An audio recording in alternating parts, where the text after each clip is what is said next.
একটা খায়রুল উম্মাহ ফাউন্ডেশন এবং সাবা সানাবিল ফাউন্ডেশন কর্তৃক আয়োজিত অমুসলিম ভাই ও বোনদের জন্য কোরআনের অনুবাদ হাদিয়ার হিসেবে প্রদান করা হচ্ছে। আপনারা চাইলে এটি নিয়ে যেতে পারেন ইনশাআল্লাহ। আপনারা যদি এরকম কোনো পরিচিত অমুসলিম ভাই ও বোন থাকে তাহলে আপনারা ওনাকে হাদিয়া দিতে পারেন ইনশাআল্লাহ। হ্যাঁ, এই জন্য আপনাকে কিছু করতে হবে না, জাস্ট আপনাদের নাম ঠিকানা আর যার জন্য নিয়ে যাবেন তার নাম ঠিকানা এখানে দিলেই ইনশাআল্লাহ হয়ে যাবে। আর আপনারা কুরিয়ার সার্ভিসের ঠিকানাটা দিয়ে দিবেন। আমাদের তো পর্যাপ্ত যতটুকু ছাপা আছে তার বেশি হয়ে গেলে আমরা ইনশাআল্লাহ পরবর্তীতে আমরা কুরিয়ারে ইনশাআল্লাহ পাঠিয়ে দেবো। আপনি দেখলাম যে ফর্ম পূরণ করছিলেন, আপনার অনুভূতি কি? এরকম একটা উদ্যোগ আপনার কাছে কেমন লাগছে? এবং ইতিপূর্বে এরকম কোনো আপনি সার্ভিস বা এরকম উদ্যোগ কোনো জায়গায় দেখেছেন কিনা?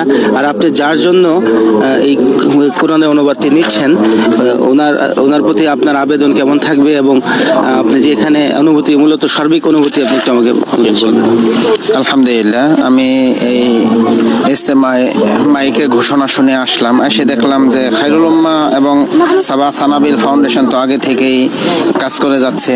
তবে পবিত্র কুরআনুল কারীমের এই বাংলা অনুবাদ, এই যে হাদিয়াটা একজন অমুসলিম ভাইয়ের জন্য, এটা অত্যন্ত ভালো উদ্যোগ। কারণ কুরআনুল কারীম হলো হেদায়েতের জন্য সবচেয়ে গুরুত্বপূর্ণ একটা মাধ্যম।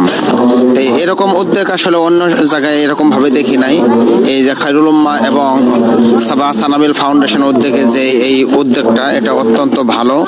আর আমি যে ভাইয়ের জন্য এই হাদিয়াটা নিতেছি, ফর্ম পূরণ করলাম, সে আমার একেবারে ছোটবেলার বন্ধু, নাম বকুল।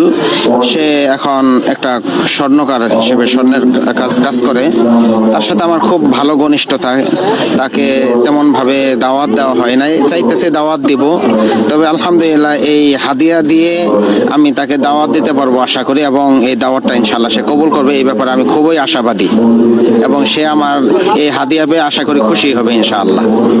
ধন্যবাদ আপনাদেরকে।